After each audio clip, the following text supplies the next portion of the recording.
अगर आपकी मेहनत पागलपन में बदल जाए तो समझो आप हेनरी फोर्ड बन गए। हेनरी फोर्ड, वो नाम जिसने दुनिया को हिलाकर रख दिया। 11 अप्रैल 1888 को इन्होंने क्लारा से शादी कर ली और साथ में मिलकर एक लकड़ी चीरने का कारखाना भी चलाया। इनका बेटा एड्सेल भी इनके सपनों में रंग भरता था।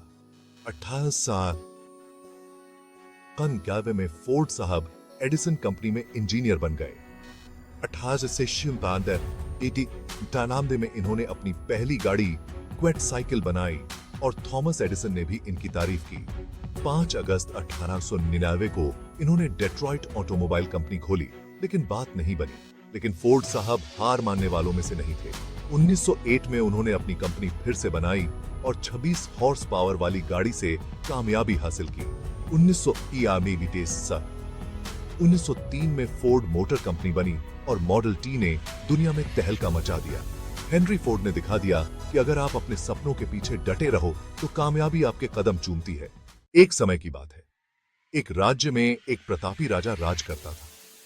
एक दिन उसके दरबार में एक विदेशी आगंतुक आया और उसने राजा को एक सुंदर पत्थर उपहार स्वरूप प्रदान किया। राजा वह पत्थर देख बहुत प्रसन्न हुआ।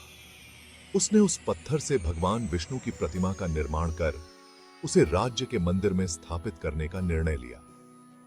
महामंत्री गांव के सर्वश्रेष्ठ मूर्तिकार के पास गया और उसे वह पत्थर देते हुए बोला, 7 दिवस के भीतर इस पत्थर से भगवान विष्णु की प्रतिमा तैयार कर राजमहल पहुंचा देना। मूर्तिकार ने हथौड़े के कई वार पत्थर पर किए, किंतु पत्थर नहीं टूटा। 50 बार प्रयास करने के उपरांत मूर्तिकार ने अंतिम बार प्रयास करने के उद्देश्य से हथौड़ा उठाया, किंतु यह सोचकर हथौड़े पर प्रहार करने के पूर्व ही उसने हाथ खींच लिया कि अब क्या टूटेगा।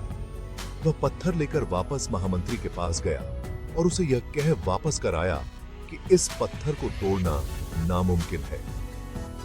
महामंत्री ने भगवान विष्णु की प्रतिमा निर्मित करने का कार्य गांव के एक साधारण से मूर्तिकार को सौंप दिया।